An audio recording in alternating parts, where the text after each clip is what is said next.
Tuhan. Amin. Silakan duduk Bapak Ibu. Puji Tuhan. Selamat pagi, shalom untuk kita semua. Shalom. Hari ini sebelum saya masuk ke firman Tuhan, saya mau mengucapkan selamat dulu untuk adik kita, untuk saudara kita terkasih Beskian yang hari Kamis kemarin baru ujian sidang sarjana di geologi, teknik geologi Unsri dan baru selesai. Beri kemuliaan bagi Tuhan. Ya, saya percaya pulang nanti kalau dia kembali ke Papua, kita percaya dia akan jadi orang yang dipakai Tuhan. Amin. Membawa perubahan ke Papua. Saya percaya nanti lebih banyak lagi adik-adiknya yang seperti Beskian jauh-jauh dari Papua ke sini menimba ilmu sungguh-sungguh untuk membawa perubahan bagi daerahnya, bagi kotanya, bagi wilayah di mana Tuhan telah tempatkan dia. Nah, Bapak Ibu, saudara-saudariku yang terkasih, pagi hari ini saya tetap akan bawa kita untuk belajar kebenaran firman Tuhan berkenaan tentang hati. Ya, karena minggu lalu kan kita belajar tentang kehendak hati kita, ya, versus kehendak Tuhan. Dan kita tahu bahwa hati kita ini sebenarnya kalau nggak dipenuhi oleh Tuhan, hati kita ini licik. Hati kita ini penuh dengan hal-hal yang bisa membawa kita kepada masalah, bisa membawa kita kepada hal-hal yang jahat, ya, di luar dari kehendak Tuhan. Nah, Bapak Ibu, saudara-saudariku yang terkasih, sekarang yang menjadi sesuatu yang menjadi pertanyaan bagi kita, Tuhan mau kita memiliki hati yang seperti apa? Apa yang Tuhan inginkan kita miliki di dalam hati kita? Ya, hati yang seperti apa yang Tuhan ingin dapati dari hidup kita? Ya, kan tadi kan kita nyembah Tuhan, ya. Ubah hatiku seperti hatimu. Jadi tujuan hidup kita itu hari lepas hari, waktu kita doa, baca firman, melakukan tugas, tanggung jawab kita, memberitakan kabar baik. Tujuannya setiap hari kita diubahkan Tuhan makin menjadi seperti hatinya Tuhan. Saya percaya hatinya Tuhan itu hati yang punya belas kasihan. Katakan belas kasihan. Ya, hatinya Tuhan itu selalu berbelas kasihan. Tuhan itu nggak pernah tahan melihat orang atau sesama yang mengalami masalah, mengalami kesulitan, mengalami sakit penyakit, mengalami problem. Ya, dia rindu menyatakan kemurahan Bapa di sorga. Dia rindu untuk menyatakan kebaikan Tuhan. Ya. Dan Bapak Ibu, saudara-saudariku yang terkasih, saya kalau memperhatikan anak-anak, ya, anak-anak itu sulit menahan luapan kegembiraannya. Kalau mereka itu sukacita, kalau mereka itu tertawa begitu lepas saat bermain, ya. Atau ketika mereka mendapati temannya melakukan sesuatu yang lucu, mereka tuh tertawanya lepas, saudaraku. Di sisi lain, saya menyaksikan banyak orang dewasa umumnya itu sulit memiliki hati yang gembira. Ya, karena apa? Karena merasa beban dan pergumulan hidupnya terlalu berat, sehingga membuat mereka lupa bersyukur, lupa untuk bersukacita, lupa untuk tertawa, tersenyum. Ya, pastikan kalau tertawa itu jangan sendiri-sendiri, sama-sama. Enggak. Loh, kalau kita menyaksikan masing-masing kita nih, ketemu nih, ketawa sendiri-sendiri. Nah, kata Mami, nah katanya. Kalau orang Palembang bilangnya. Kalau anak Gen Z bilangnya agak lain, Pak. Agak lain katanya. Bilang sama sebelahmu, kalau kau ketawa, ajak aku ketawa. Jangan dewek-dewek. Amin. Kalau tertawa itu tertawalah bersama-sama. Nikmati hubungan kita satu dengan lain. Ya. Jangan ketawa sendiri. Sekarang orang terlalu banyak ketawa sendiri. Gila lama-lama. Benar nggak Mami? Benar nggak? Bilang sama sebelahmu, benar itu yang dibilangin Pak Pendeta itu. Banyak orang ini. Siap saya ini. Gila diajak ngomong, diajak bercanda, tidak ketawa lagi. Aneh orang sekarang ini. Kalau dulu kita ya, pulang sekolah bisa ketawa, sambil jalan pulang ke rumah, kelakar-kelakar, bisa ketawa, ngelihat sesuatu yang itu ada teman kita, itu padahal nggak lucu-lucu banget sih peristiwanya. Tapi karena kebersamaan, karena itu teman kita, jadi lucu. Jadi kita bisa tertawa. Rasanya tuh beban hidup ini nggak berat-berat amat sih. Gitu. Ya. Ya hati-hati ya. Kalau tertawa tuh ajaklah tertawa bersama-sama, keluargamu, anak-anakmu. Halo, temanmu. Jangan ketawa sendiri-sendiri, megang gadget ketawa dewe. Kalau ditanya ada apa tuh? Dak kate, dak apa-apa. Aneh kan?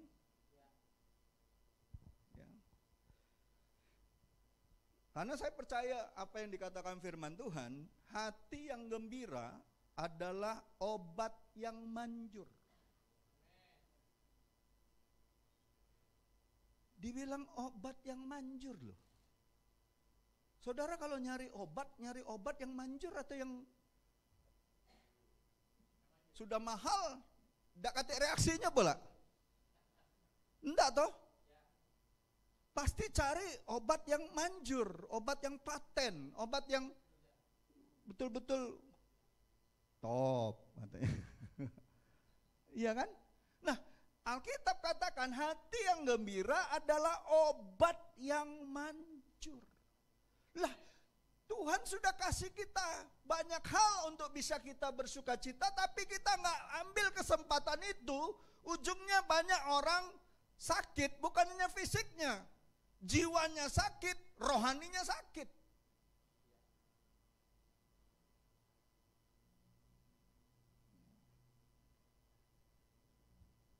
Tapi perhatikan ayat lanjutnya. Tetapi semangat yang patah mengeringkan tulang.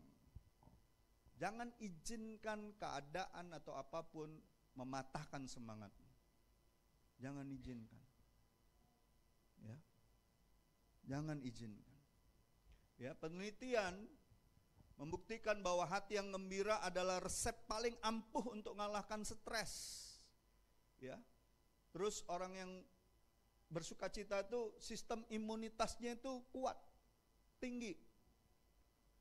Dan memperpanjang usia. Usianya lebih panjang orang-orang yang suka bersukacita. Ya.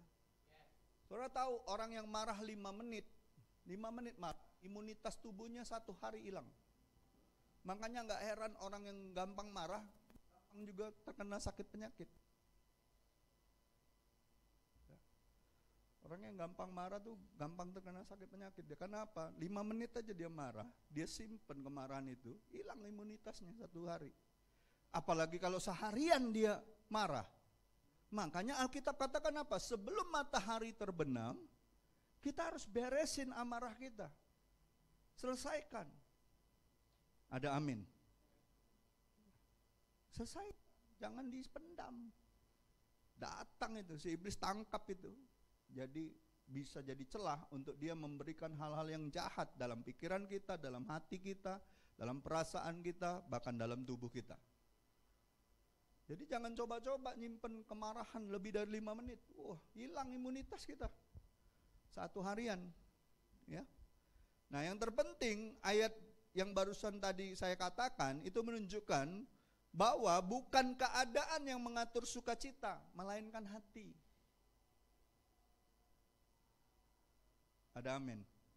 Hati yang gembira, betul nggak? Bukan keadaan yang membuat kita gembira, hati. Ya. Kalaupun kita tidak bisa mengendalikan situasi, kita bisa mengendalikan hati kita sebenarnya. Keputusannya itu di kita. Apalagi kalau kita sudah menjadi orang percaya dan percaya bahwa Roh Kudus ada dalam hati kita. Ada amin. Ya. Dan Allah ingin kita menjaga hati kita supaya hal-hal yang baik dan benar itu terus mengalir dalam hidup kita. Ya. Nah, pertanyaannya selanjutnya, mengapa hati itu penting? Coba kita lihat 1 Samuel 16 ayat 7. Kita baca sama-sama ya. 2, 3. Tetapi berfirmanlah Tuhan kepada Samuel, jangan pandang parasnya atau perawakannya yang tinggi, sebab aku telah menolaknya.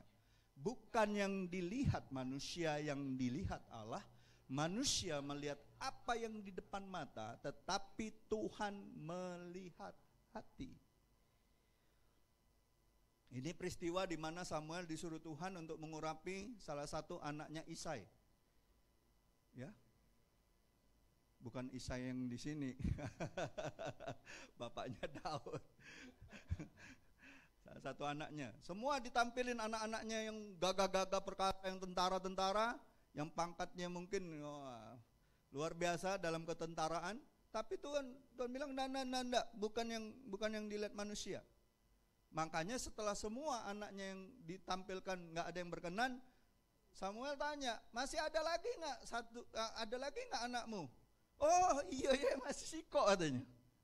Kata si Isai, iya masih siko lagi di padang, lagi ngembalakan kambing domba. Bayangin ya, sekali-kalinya nabi besar datang ke rumah seseorang, ya, seorang bapak. Dia bisa lupa sama anaknya. Yang satu itu.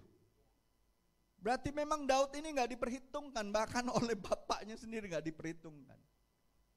Tapi apa yang gak diperhitungkan manusia diperhitungkan Tuhan. Amin. Tuhan bilang, jangan lihat perawakan, jangan lihat tinggi, besar, gagah. Aku melihat hati. Jadi kenapa penting hati? Karena Tuhan melihat hati. Karena saudara harus tahu, ya. Kalau saudara baca Alkitab, banyak sekali Anda akan temukan kata hati. Mengapa Tuhan tertarik kepada hati manusia? Karena bagian itulah yang tidak bisa kita tutupi dari dia. Saudara mungkin saja bisa membohongi manusia dengan penampilan, dengan ucapan, ya, dengan apa yang kau miliki. Tetapi Tuhan tahu kedalaman hati setiap orang. Berapa banyak orang yang ngakunya pinter, cerdas, ya, banyak pengalaman, kena tipu sama penampilan orang. Betul tidak? Kena tipu dengan ucapan-ucapan manis. Berapa banyak? Nggak usah jauh-jauh lah. Baru-baru konser Coldplay. Yang nipu tuh anak umur 19 tahun. Yang memalukan, wong Batak pula. Baru Batak, pas pastor Marganti tanya, ini baru apa ini Batak ini? Mudah-mudahan jangan sihite katanya.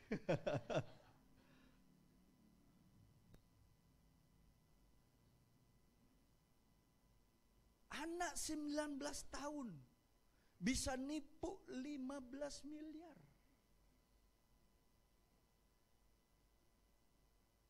$15 miliar itu banyak tak?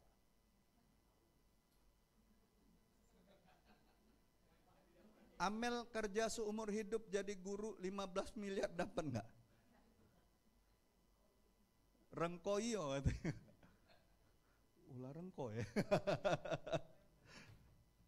Erna kerja mungkin sudah bertahun-tahun dapat 15 miliar. Enggak. Ini sekali event dia bisa tipu orang dengan manis mulut, dengan parasnya yang cantik, dengan mulutnya yang manis. Janji-janji palsu. 15 miliar uangnya. Dan dia sangat pandai, uangnya langsung ditransfernya ke bank di Netherlands. di Belanda. Nggak main-main ini, orang ini kelas berat ini, anak 19 tahun. Dan ternyata bukan sekali itu saja dia pernah nipu. Dia pernah nipu dengan konsernya Blackpink, konsernya BTS, konsernya Tulus. Udah berapa kali, masih juga orang ketipu. Tapi bilang sama sebelahmu, tapi Tuhan gak bisa kau tipu. Tuhan gak bisa kau tipu.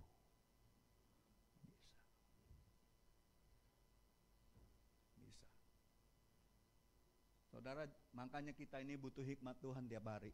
Supaya apa? Jangan sampai kita ini ditipu oleh dunia ini. Amin. Amin. Hati-hati, orang yang kelihatannya mulutnya manis, perawakannya innocent, seperti tidak orang yang tampangnya kayak nggak bersalah gitu loh. Kayaknya tampang baik-baik. Oh, hati-hati. Hati-hati. Justru yang kelihatannya sangar, menyeramkan, bisa jadi orangnya lebih baik hatinya. Halo. Kemarin saya ketemu sama satu orang di latar belakang sebelah. Ya. Bawaannya kalau ngomong kayaknya sangar sekali dia. Tapi saudara tahu nggak? Dia sudah menangkan selama ini 47 pemimpin dari kaum sebelah dan 200 lebih anak-anak muda dia menangkan. Saya bilang, bro, maju terus. Saya tahu dia lagi dicari-cari orang sana. Maju terus. Tenang, Tuhan tahu hatimu. Dia bilang, tolong doain, pastor. Saya lagi bergumul ini. Karena memang orang kalau marah karena ketidaktahuan wajar ya. Wajar nggak? Orang jadi marah karena dia belum tahu kebenaran. Wajar ya? Nah yang nggak wajar itu orang Kristen. Sudah tahu kebenaran tukang marah. Tukang ngambek. Tukang tuding. Nah itu yang nggak wajar. Kalau tetangga sebelah, wajar mereka marah-marah, mereka ngamuk-ngamuk karena mereka nggak tahu kebenaran. Kalau saudara dan saya sudah tahu kebenaran, nggak boleh lagi yang gitu-gitu. Kita harus tenang aja. Kalaupun kita marah, tenangkan dulu diri, diam dulu, pikirkan baik-baik. Amin. Jadi hati-hati ya dengan orang. Hari-hari ini Tuhan tahu hati kita. Kalau kita nih selalu saja, ingat gak kemarin? Kenapa kita percaya kehendak Tuhan? Ingat gak saya bagikan minggu lalu? Karena Tuhan yang paling tahu rencananya, bukan hanya hari ini, bukan hanya besok, bukan hanya minggu depan, bukan hanya bulan depan, tahun depan, bahkan sampai ujung hidup kita dia sudah lihat. Kalau kita ini lihat yang per detik yang kita lihat.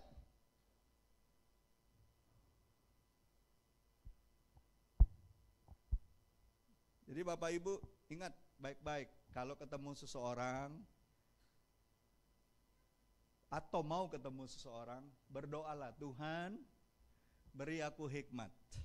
Kau yang paling tahu hati orang. Kalau dia berniat hal-hal yang tidak baik, Tuhan kasih impresi di dalam hati kita. Tuhan jaga kita. Tuhan jaga pikiran kita agar tidak gampang dipengaruhi ataupun masuk hal-hal yang tidak benar dalam hidup kita. Ada amin? Bisa jadi, jangankan orang yang gak kita kenal, orang yang kita kenal pun bisa nipu kita. Betul tidak? Iya. Hati-hati. Ya. Kadangkala kita ini orang Kristen ini nggak cuma harus tulus, tapi juga cerdik. Betul? Ya. Kadangkala orang memanfaatkan kebaikan dan ketulusan kita. Amin. Ya, tapi kalaupun kita sampai dikerjain orang, ditipu orang, tapi kita sadar nih, kita nggak perlu balas. Kalau bahasa saya tuh ikhlaskan saja. Nah, orang sebenarnya pengajaran ikhlas itu tuh pengajarannya Tuhan Yesus. Ikhlaskan. Ampunilah mereka Tuhan, karena mereka tidak tahu apa yang mereka lakukan. Jangan dibangkil-bangkil, jangan, ikhlaskan aja. Serahkan sama Tuhan. Ya. Nah, jadi Bapak Ibu penting sekali, ya, hati-hati. Karena Tuhan itu melihat hati, bukan melihat penampilan. Manusia melihat penampilan, manusia mendengar ucapan-ucapan yang kelihatannya baik, ya, tapi Tuhan tahu kedalaman hati manusia, ya. Dan saudara harus tahu, kita mungkin tidak bisa mengerti hati kita sendiri. Siapa pernah waktu duduk sendiri habis melakukan sesuatu yang saudara rasa bodoh sekali, ya? Saudara, kenapa aku lakukan ini? Pernah nggak seperti itu? Berarti kita kan sedang nggak sadar, kita nggak ngerti kenapa kita lakukan itu. Halo? Tapi saudara harus tahu bahwa Tuhan mengerti segala sesuatu. Bahkan Tuhan tahu rahasia hatimu. Coba lanjut ayatnya. Mazmur 44 ayat 21. Tolong cepat ditampilkan. Masakan Allah tidak akan menyelidikinya karena dia atau ia mengetahui rahasia hati. Bahkan hati kita yang gak kita ngerti Tuhan tahu. Bahkan sebenarnya seringkali ya sebelum kita melakukan hal-hal yang bodoh, Tuhan itu sudah ngingetin kita. Tapi kita seringkali abaikan.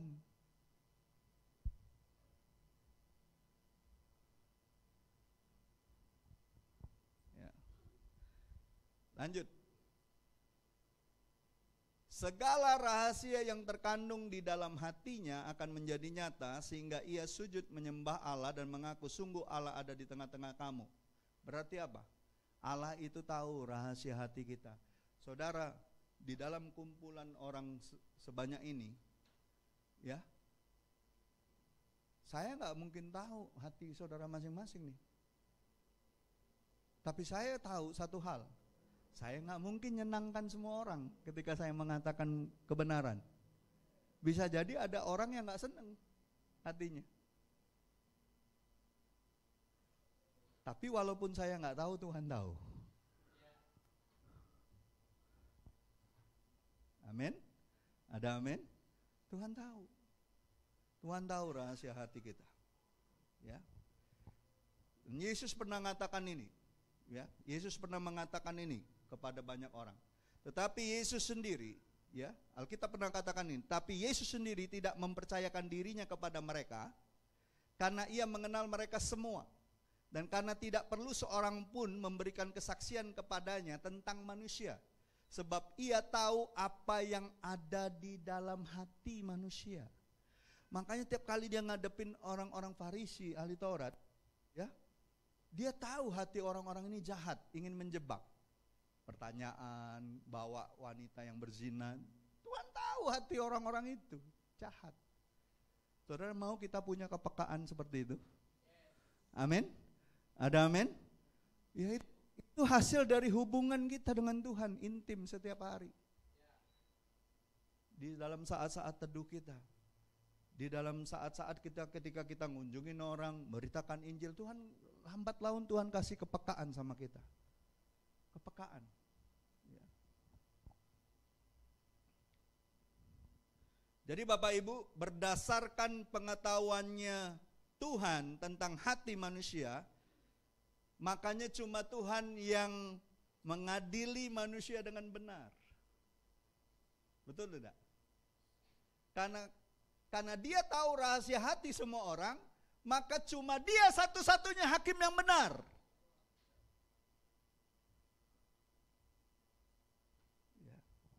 Coba lihat Yeremia 17 ayat 10 kan katakan ini kan, aku Tuhan, kan minggu lalu juga sudah kita baca ini ayat. Aku Tuhan yang menyelidiki hati, hati-hati. Tuhan itu betul-betul menyelidiki hati kita. Ya. Yang menguji batin, sudah diselidiki dia uji lagi batin kita. Bukan untuk memberi balasan kepada setiap orang setimpal dengan tingkah lakunya, setimpal dengan hasil perbuatannya. Jadi memang hanya Tuhan yang berhak menghakimi manusia. Makanya dibilangkan di satu pasal yang lain, Rasul Paulus mengatakan bahwa penghakiman itu miliknya Tuhan. Kita nggak berhak menghakimi. Karena cuma Tuhan yang paling tahu keberadaan hati manusia. Kita mungkin tahu ada seseorang yang begitu jahat, dihukum mati. Misalnya, ya, dihukum mati di penjara. Kalau ditanya, uang itu kira-kira masuk surga apa neraka? Oh, pasti neraka uang itu. Kalau manusia kan kayak gitu kan, pasti neraka itu dia. Tapi kan kita nggak tahu. Waktu di penjara, mungkin dia dalam kesendiriannya dia berseru sama Tuhan. Tuhan ampuni aku Tuhan. Ampuni segala dosa dan kejahatanku. Aku tahu Kau Allah yang mengampuni Tuhan. Kasih-Mu lebih besar daripada dosa-dosaku. Karena kita nggak tahu, karena kita nggak dengar, seringkali kita gampang sekali menghakimi. Jangan saudara, kita nggak pernah tahu.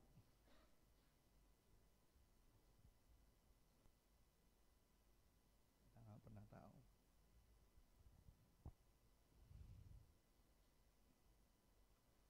Yang coba saya katakan di sini sebenarnya bahwa Tuhan itu mengasihi siapapun lebih daripada siapapun di dunia ini. Amin. Tuhan mengasihi kita bukan karena apa yang telah kita lakukan baginya. Dia mengasihi kita karena pribadi kita dan karena kita manusia ini adalah mahakaryanya Tuhan.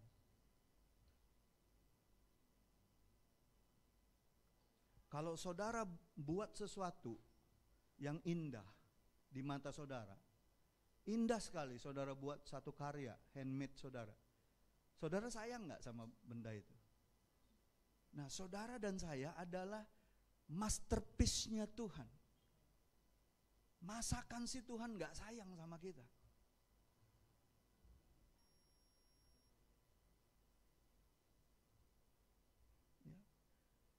Tuhan gak tertarik dengan penampilan ataupun perbuatan kita. Dia tertarik sama hati kita. Itu sebabnya tidak ada satupun penampilan ataupun perbuatan kita yang dapat membuat Tuhan berhenti mengasihi kita. Tuhan gak bisa berhenti mengasihi saudara dan saya. Kalau dia berhenti mengasihi, dia bukan Tuhan. Ada amin gak sini? Wah, saudara gak bilang amin, amin dong. Kita punya Tuhan tuh yang modelnya kayak gitu tuh.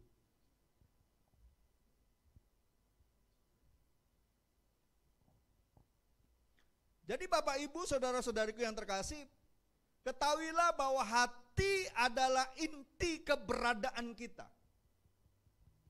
Inti keberadaan kita itu hati kita. Alkitab menetapkan bahwa sangat penting untuk menjaga hati kita tetap murni, tetap bening di hadapan Tuhan. Makanya Amsal katakan apa? Jagalah hatimu dengan segala kewaspadaan. Kewaspadaan itu seperti apa sih? Waspada, hati-hati. Makanya kalau kita renungkan firman Tuhan, Tuhan kasih nasihatkan kepada Joshua, jangan kau lupa memperkatakan dan merenungkan firman-Ku siang dan malam, supaya kamu bertindak hati-hati.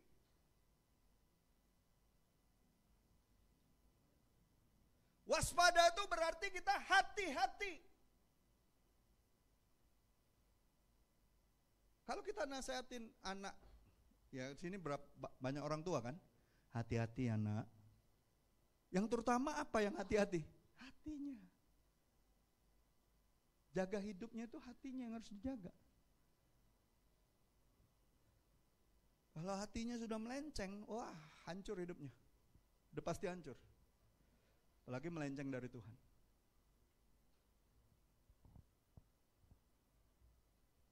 Jagalah hatimu dengan segala kewaspadaan, karena dari situlah terpancar kehidupan. Ya.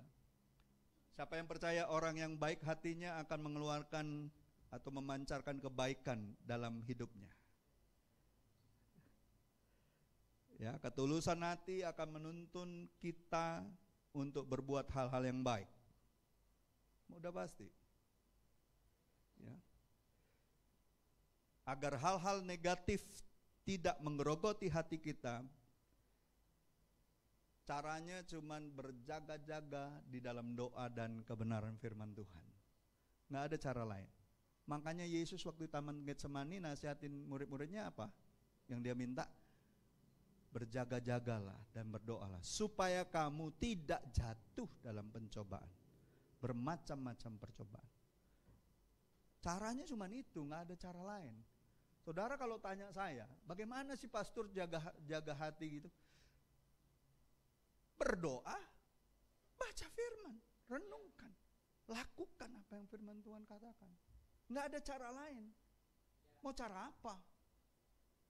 Tuhan Yesus ajarkan itu kok. Nggak ada cara lain. Jangan coba-coba cari cara lain. Nggak akan bisa.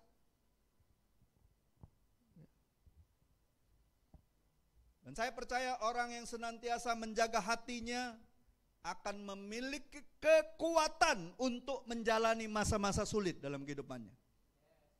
Ada amin. Orang yang menjaga hatinya, dia akan kuat ketika ada masalah dalam kehidupannya. Masa-masa paling sulit pun dia akan kuat. Sudah banyak contohnya.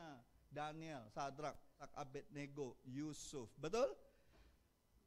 Betul tidak? Daud. Di masa-masa sulit hidupnya, ketika mereka terus fokusnya kepada Tuhan, fokusnya jaga terus hati mereka di hadapan Tuhan, Tuhan tetap tolong.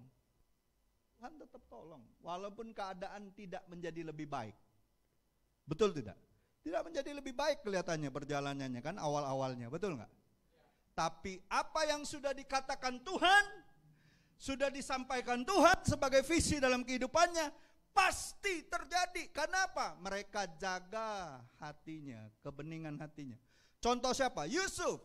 Waktu bapaknya mati, seluruh saudaranya berpikir apa tentang Yusuf? Balas dendam.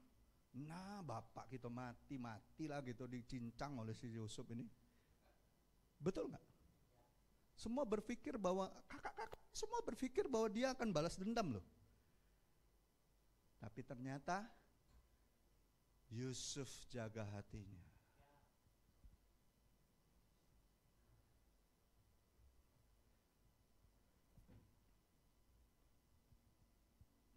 Justru kesulitan dia di dalam sumur, di rumah Potifar, di dalam penjara, membuat otot imannya dan hatinya kuat di hadapan Tuhan.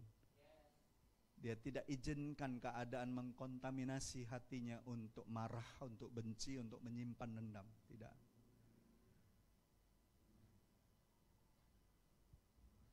Itulah luar biasanya. Yusuf sadar betul penyertaan Tuhan dalam hidupnya. Amin. Sadari betul waktu kita berjalan dengan hati yang murni, sadari betul bahwa kau disertai Tuhan. Itu aja. Ya. Nah, jadi Bapak Ibu, saya percaya ada beberapa hal yang menjadi ciri-ciri hati yang Tuhan mau kita miliki. Yang pertama, itu hati yang menomorsatukan Tuhan. Kalau menomorsatukan Tuhan itu, firman Tuhan katakan gini nih. Amsal 23 ayat 26. Kita baca sama-sama. 23. Hai anakku, berikanlah hatimu kepadaku, biarlah matamu senang dengan jalan-jalanku.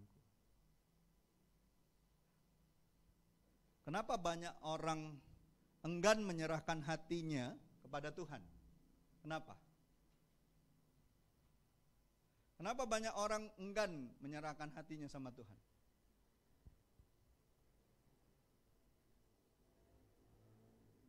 Selalu saja orang yang enggan memberikan hatinya sama Tuhan tuh selalu punya apa? Punya alasan. Alasannya sibuklah, alasannya komunitas di dalam kehidupan dia, orang-orang percayanya nggak asik. Alasannya firman Tuhan itu, nanti kalau saya sungguh-sungguh serahkan hidup saya sama Tuhan, saya sering sekali kalau saya nginjilin orang ya, saya tantang ya, mau nggak serahkan hidupmu sama Tuhan, serahkan hatimu sama Tuhan sungguh-sungguh. Mau sih pastor, tapi kalau nanti saya serahkan hidup saya, hati saya sungguh-sungguh sama Tuhan, nanti jatuh lagi dalam dosa, nanti saya mempermalukan Tuhan. Alasannya kelihatannya rohani, tapi sebenarnya itu alasan untuk tidak menyerahkan hatinya sepenuhnya kepada Tuhan. Alasannya kelihatannya rohani loh. Padahal itu pekerjaan si jahat itu. Karena si jahat tahu selama hati itu tidak diserahkan sama Tuhan, dia masih punya banyak kesempatan untuk mempengaruhi orang ini.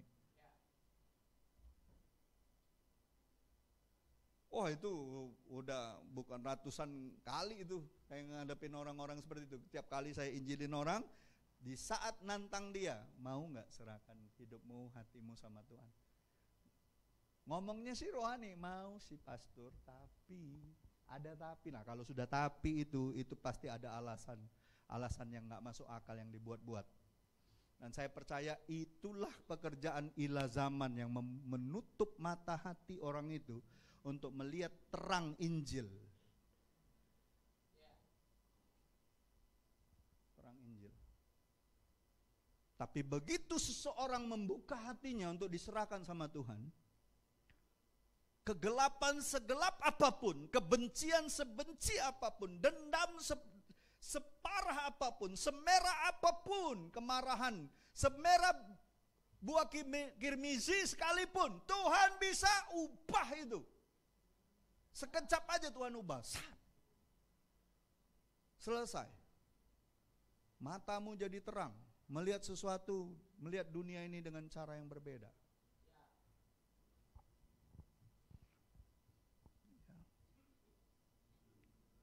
Jadi Bapak Ibu, kadangkala orang tuh alasannya itu, gak asik, nanti kalau saya ngikut Tuhan sungguh-sungguh banyak aturan yang mengkang dan lain sebagainya.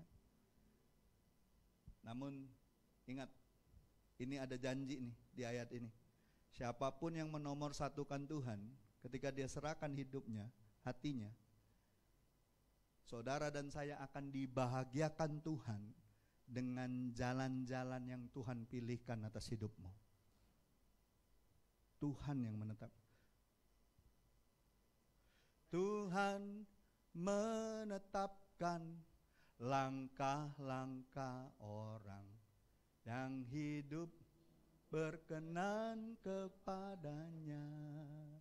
Apabila dia jatuh, tak sampai tergeletak, sebab Tuhan menopang tangannya.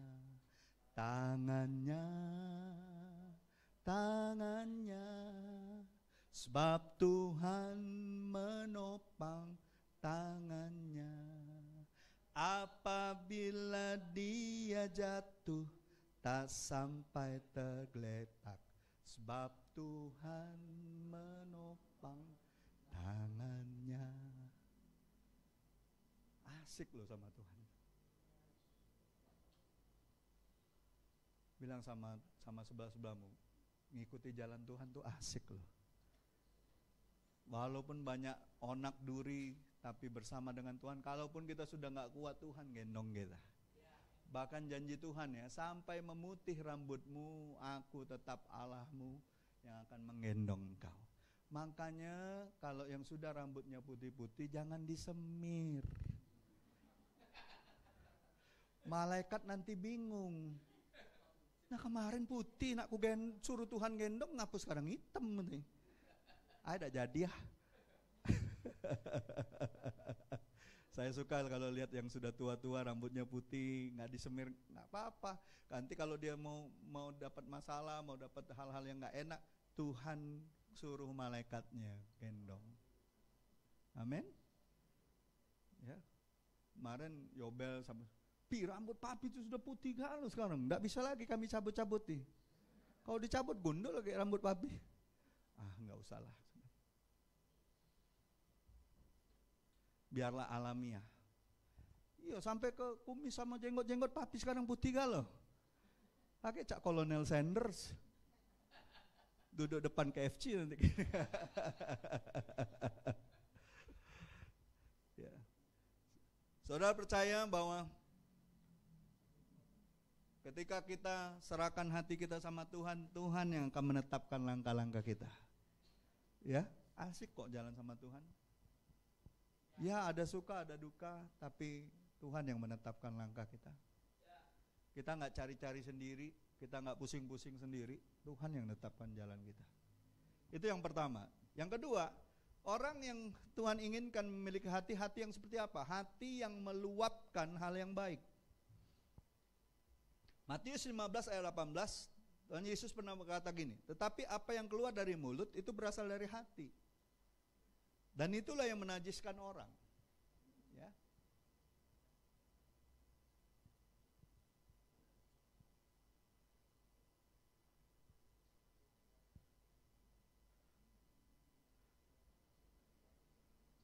(15 ayat 18), bukan 5 ayat 18.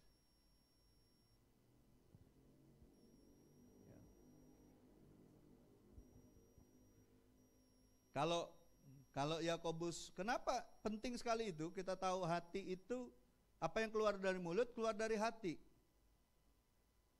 Berarti ketika hati kita baik, meluapnya kemana? Ke mulut, perkataan.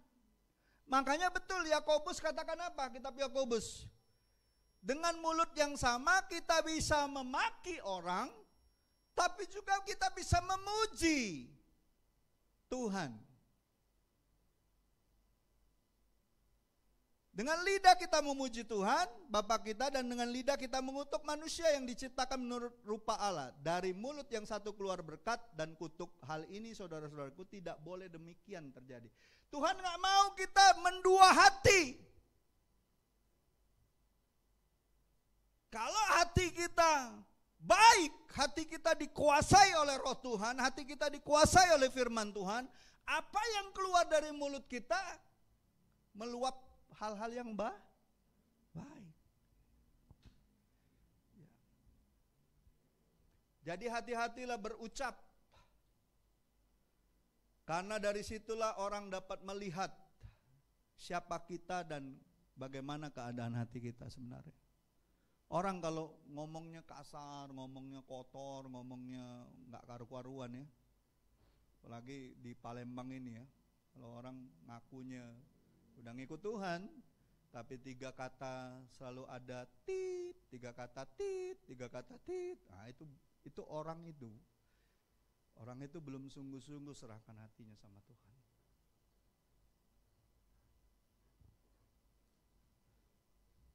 Hati yang baik akan meluap keluar dengan kata-kata yang baik. Ya. Coba renungkanlah.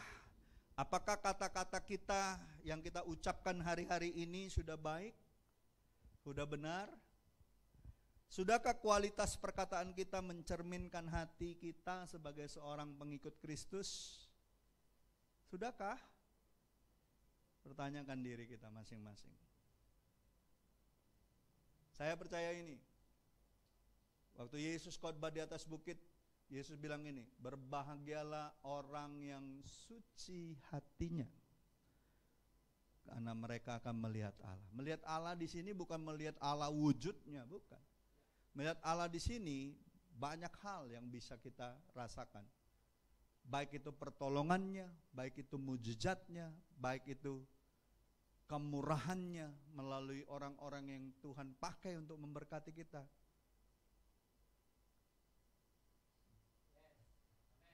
Saudara, kalau ada seseorang memberkati saudara nggak kenal nih.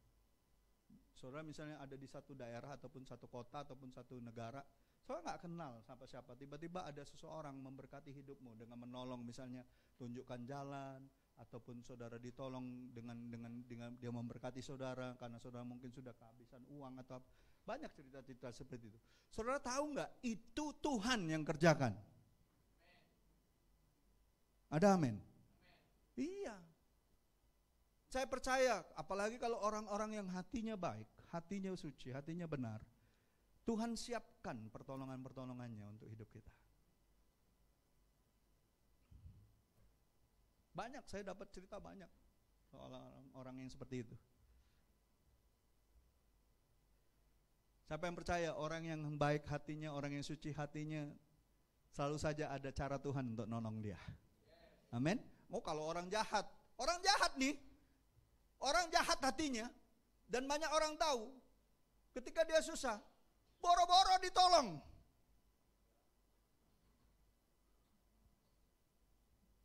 Wah, kaget ditolong, dia pecah anjing, dipegang ekornya, kita digigitnya. Tapi kalau orang yang baik, hatinya baik, siapa aja pengen tolong dia. Siapa aja ingin nolong dia.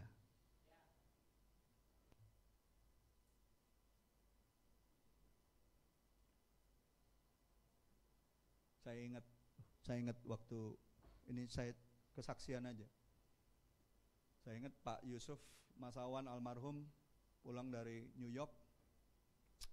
Dia sempat pulang ke Palembang, terus dia ngajak kita makan bersama keluarganya. Dia bilang, dia kasih kesaksian, saya Muse dia kan kalau orang Tionghoa panggilnya Muse ya, apa pendeta itu Muse. Saya heran ya, Tuhan itu baik banget, Tuhan itu baik sekali. Saya di New York tuh nggak kenal siapa-siapa, nggak punya keluarga. Saya cuma sama kadang istri saya pulang, anak saya yang jaga saya. Tapi tiap hari ada hamba Tuhan dari beda-beda gereja yang doain saya.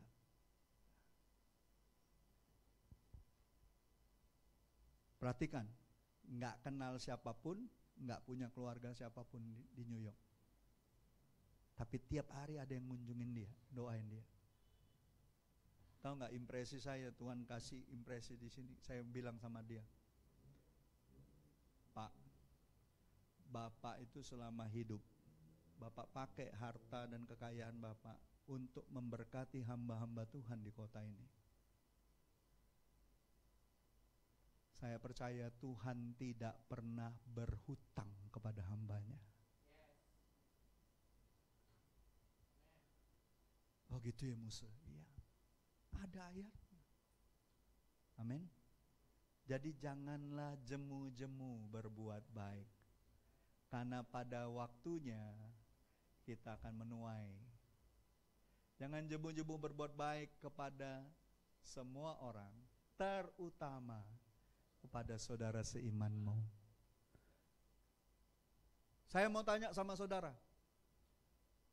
mungkin gak orang yang peka dengar suara Tuhan, tapi dia tuli mendengar seruan sesamanya minta tolong?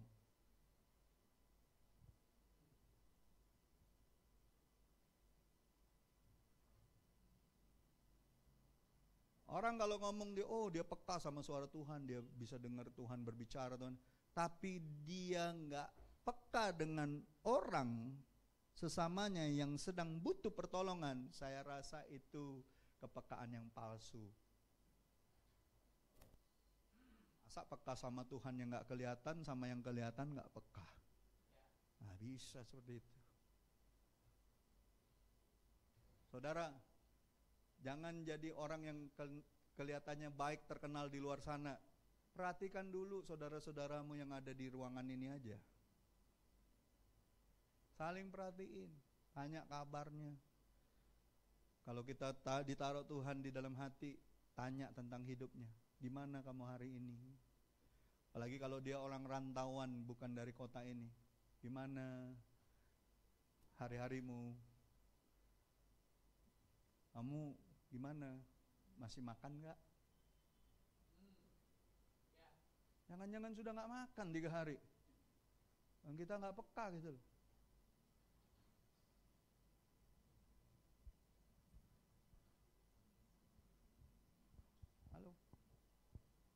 Saya kemarin kunjungin satu orang pelayanan di kebun di tengah hutan. Saya lihat dia lagi nyangkol, nggak pakai baju celana pendek, dia nyangkol. Saya lihat anjingnya. Waduh, anjingnya tinggal tulang sama kulit aja.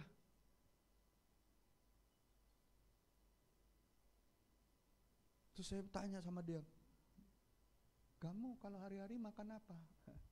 Dia malu, dia mau ngomong, ya kadang ada ubi itu saya tanam pastor. Lauknya, kan ini musim hujan, saya tangkap kodok. Saudara terenyuh nggak? Tahu saudara seiman kita, seorang hambanya yang melayani Tuhan di daerah yang sulit. Dan kita di kota, kita kenyang, kita banyak bisa makan apa aja. Tapi ini orang di lapangan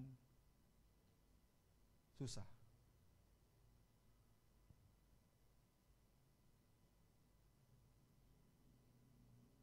Wah, saya bilang besok saya datang lagi.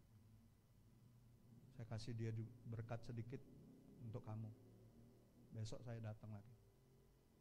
Saya bawa makanan, dia senang sekali. Anjingnya lebih senang lagi, saudara.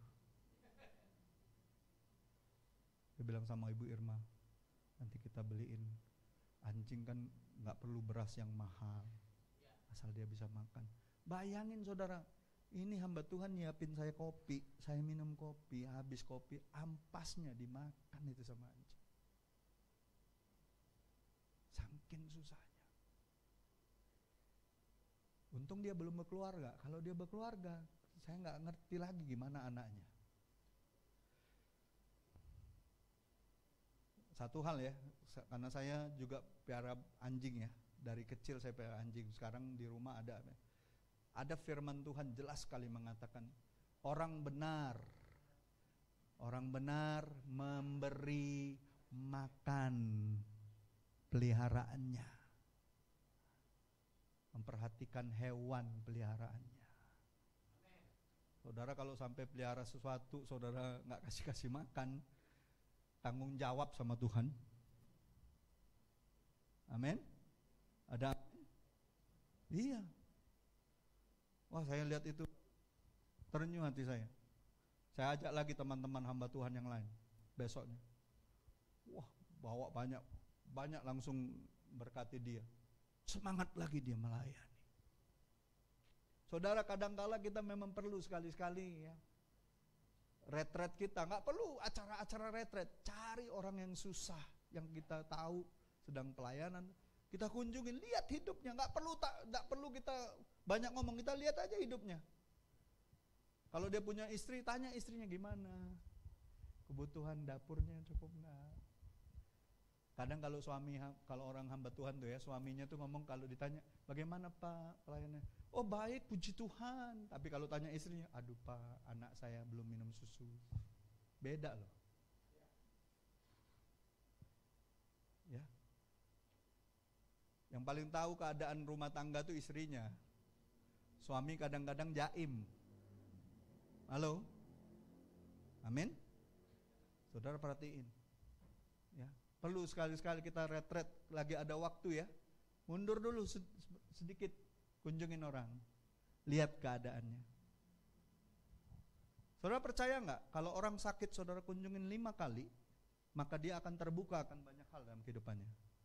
5 kali aja saudara kunjungin.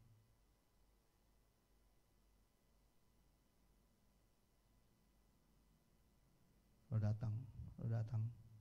Nggak usah ngomong yang terlalu banyak lah. Berkatin aja, doain aja. Besok datangin lagi. 5 kali dia akan buka seluruh keberadaan hidupnya. Mungkin dia bukan sakit fisik, mungkin dia sakit hati sama suaminya, sama istrinya, sama anaknya, sama mertuanya. Bisa jadi. Hati loh penting. Amin. Ya. Jadi Bapak Ibu, renungkan, berbahagialah orang yang suci hatinya, karena mereka akan melihat Allah. Amin. Nah yang ketiga, hati yang seperti apa? Hati yang bersih dari iri. Amsal 14 ayat 30, hati yang tenang menyegarkan tubuh. Dan kalau hati kita tenang, sehat tubuh kita. Seringkali masalah kesehatan itu datang dari hati yang gak tenang, hati yang khawatir, cemas, takut. Nah itu gampang sekali penyakit masuk. Ya. Tetapi iri hati, nah ini lebih parah lagi nih. Kalau bukan hanya gak tenang, iri hati membusukkan tulang.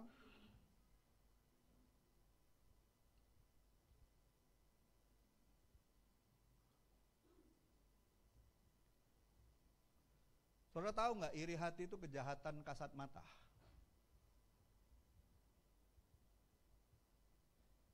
Kalau orang nyuri kan di toko kan ada CCTV ketahuan, kelihatan, betul nggak? Tapi orang iri hati kelihatan nggak? Enggak loh, tapi itu kejahatan di mata Tuhan. Iya kan? Siapa orang yang pertama kali iri hati? Kain. Iri hati itu. Ya kan? Betul? Mukanya gimana kalau orang iri hati itu? Praktekkan ya muka. Coba saudara senyum sama sebelahmu, terus reverse dengan muka yang murung, marah, iri.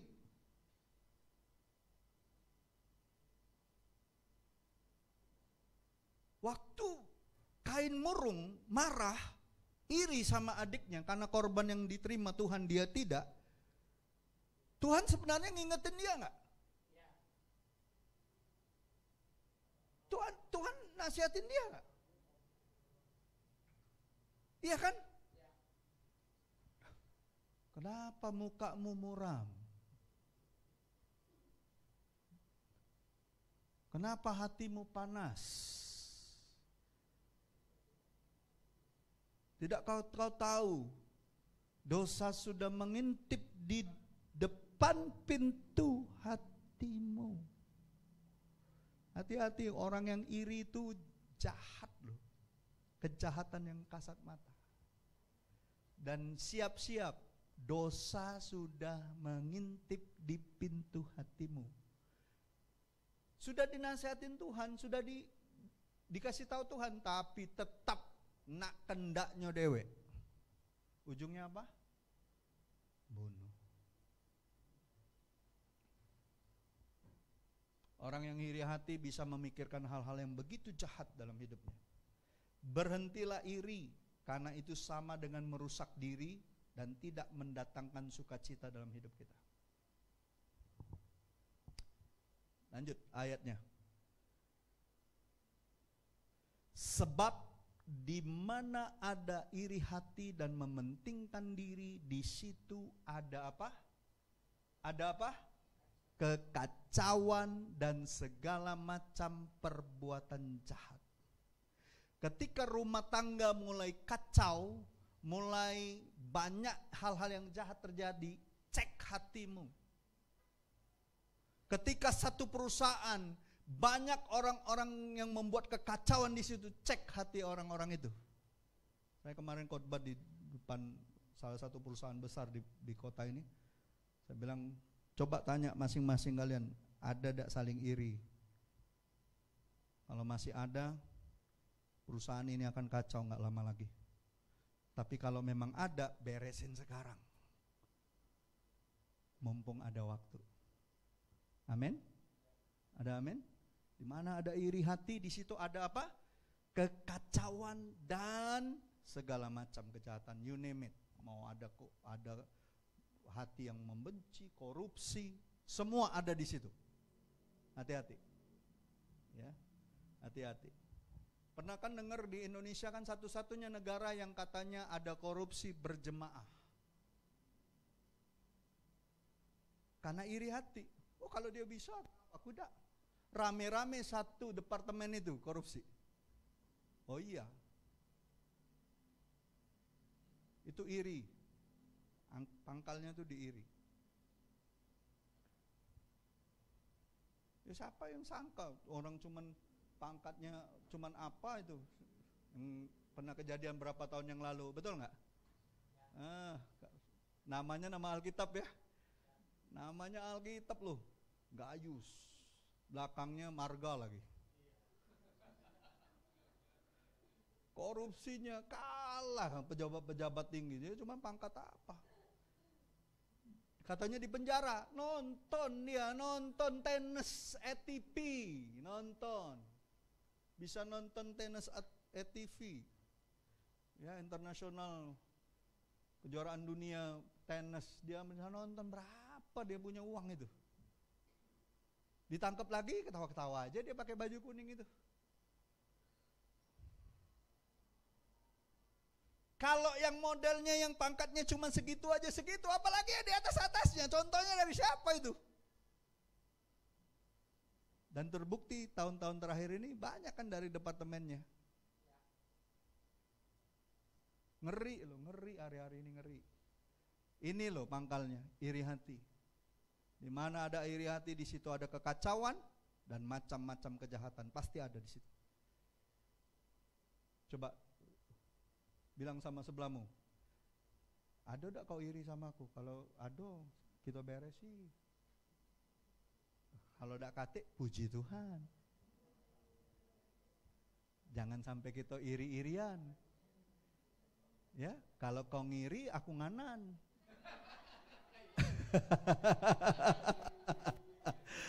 Amin. Iya. Ya kan gampang, kalau kau ngiri aku nganan. Jangan dua-duanya iri, ujung-ujungnya jahat munculnya.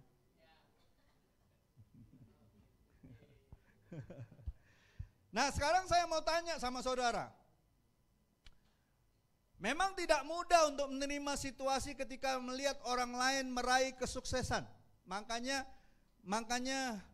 ada ayat yang menyatakan itu. Iya kan? Jangan iri kepada orang yang melakukan perbuatan yang jahat ataupun berhasil melakukan karena perbuatan yang tidak benar. Betul ya? Ya? Gak gampang memang. Oh Tuhan, aku udah sungguh-sungguh, aku udah kerja mati-matian, aku udah kerja jujur. Kok orang yang gak jujur itu, orang yang korupsi itu kayaknya diberkati ladasnya. Kata orang Palembang itu kenyanyaan. Aku yang kerja mati-matian, banting tulang, banting apapun. Kok gini-gini aja Tuhan? Belum lagi aku sering sakit-sakitan. Timbul rasa iri. Waduh, itu parah itu. Parah. Membusukkan tulang betul-betul itu. Tapi memang gak mudah untuk mengalahkan itu. Cara satu-satunya, tetaplah bersyukur dengan apa yang kita miliki. Hitunglah berkat setiap hari. Lakukan hal ini untuk menyingkirkan iri hati. Cuman ini yang perlu kita lakukan. Coba lihat. Ayatnya itu ini nih. Kalau mau menyingkirkan iri hati, tolong ayatnya.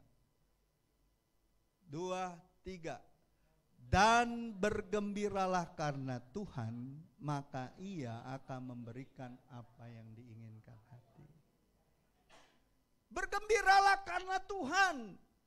Bukan karena harta, bukan karena uang, bukan karena jabatan, karena Tuhan.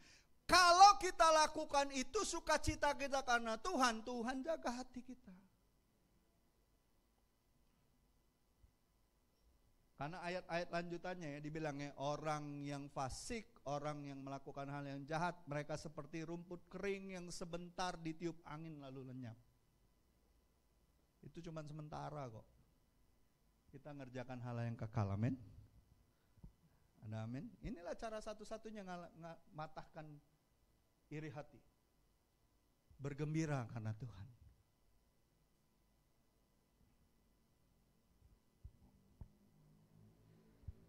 Dan yang terakhir, hati yang selaras dengan rancangan Tuhan.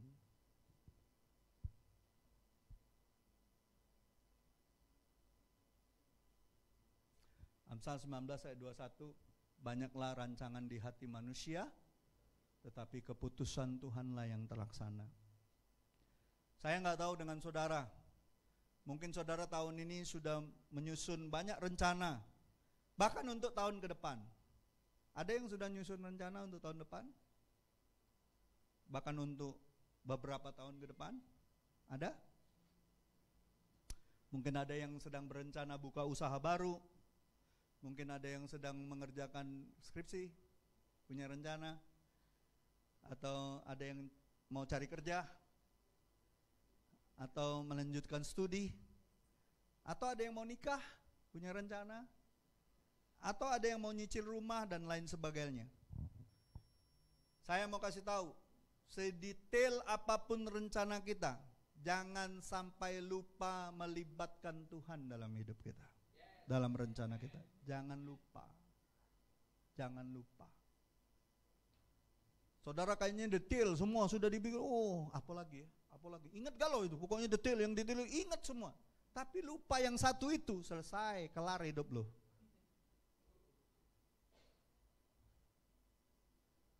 Karena Alkitab katakan apa? Keputusan Tuhan yang terlaksana. Makanya Yesus dalam doanya diakhiri dengan apa? Biarlah kehendak-Mu yang jadi. Keinginan hatinya gak penting, kehendak Tuhan.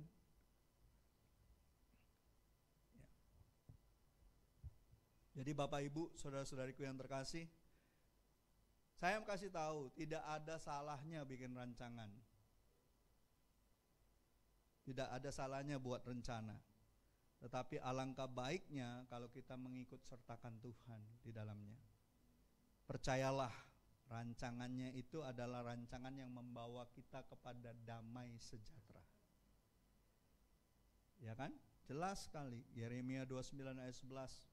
Ini jadi ayat emas saya selalu. Ya, firman Tuhan, sebab aku mengetahui rancangan-rancangan apa yang ada padaku, kata Tuhan. Mengenai siapa? Kamu. Demikianlah firman Tuhan, yaitu rancangan damai sejahtera, bukan rancangan kecelakaan, untuk memberikan kepadamu hari depan yang penuh harapan. Jadi pagi hari ini saya cuma berharap jemaat Tuhan, mari arahkan hatimu kepada Tuhan. Jaga terus dari segala kecemaran, dan bawa terus hati kita bergembira karena Tuhan. Karena kita tahu rancangan Tuhanlah yang selalu membawa kita kepada hal-hal yang terbaik. Rancangan Tuhanlah yang